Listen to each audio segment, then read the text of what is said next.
Ano daw meron? Ay, si Bossing, ikaw po mekaniko, boss? Mekaniko po kayo saan?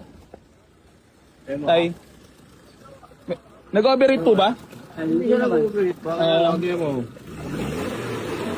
Boss, talagang tatalsik ka pag nirev mo. I love you, my bear. Boss, nag-overheat po ba? Mekaniko po kayo saan? Ha? Saan po kayo mekaniko?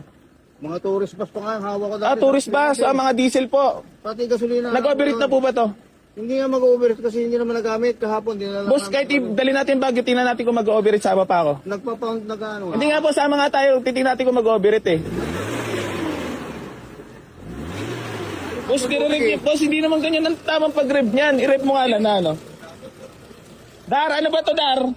Boss, nag-overheat po ba?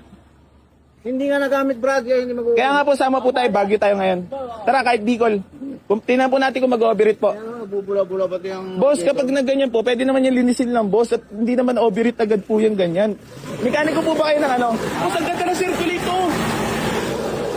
Boss, circulation, ang ganda. Ano may tama dyan? Ang ganda ng circulator. Circulation, ang ganda. Ano overheat dyan? Wala, bula-bula, oh. Boss, ang ganda ng circulator. Walang singawang head. Boss, hindi naman porkit may bula, isingaw agad ang head. Walang ganun, boss. Mekaniko ka ba ng ano? Mekaniko ko kahit anong sasakyan. Anong sasakyan po? Kahit ano. Nagbabayad din po kayo? Hindi. Mekaniko kayo ng? Nag-home service pa nga. Gano'n nakatagal? 90 pa lang mekaniko. Hindi, pwede po yan kung sakali. Kung sakali may tawang cylinder. Tara, bagyo natin, boss.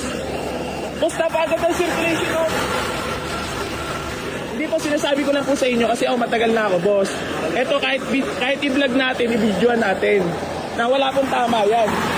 Boss, circulation, no? Ako salita ko yun. Kaya na mag-usap. Boss. Ako na ipagtalo kayo, Brad. Hindi, ako rin po hindi po ako para makipagtalo sa inyo. Kasi sinasabi ko po na okay po yung unit. Tapos sasabihin nyo po sa akin na overheat. Boss, Hindi pa nga nag-overheat kasi Boss, hindi pa namin nagagamit. kaya nga kahit gamitin nyo pa, bibigyan kita ng kahit 2 buwan na warranty ko. Nga, parang Boss, fountain. 1 buwan, kahit 1 buwan, kung ano. Boss, circulation, napakaganda oh. Ano nyo po sila? Ako pare, oh. Boss, ilang taon na po kayo? Ha? Hindi nyo po ba, hindi po kayo na ano dito, sa page? Hindi kayo nanonood ng mga Facebook? Boss, maayos po yung kahit tanong po natin, kahit dali natin sa mga mekaniko pa. Hindi maayos lang. Ha? Boss, ibig sabihin po yan, gusto po yan. Sinabi na rin po naman ng mekaniko natin eh. Boss, tsaka kung may overheat po to at may tama, nag-overheat na po yan. Boss, hindi naman porket may bula is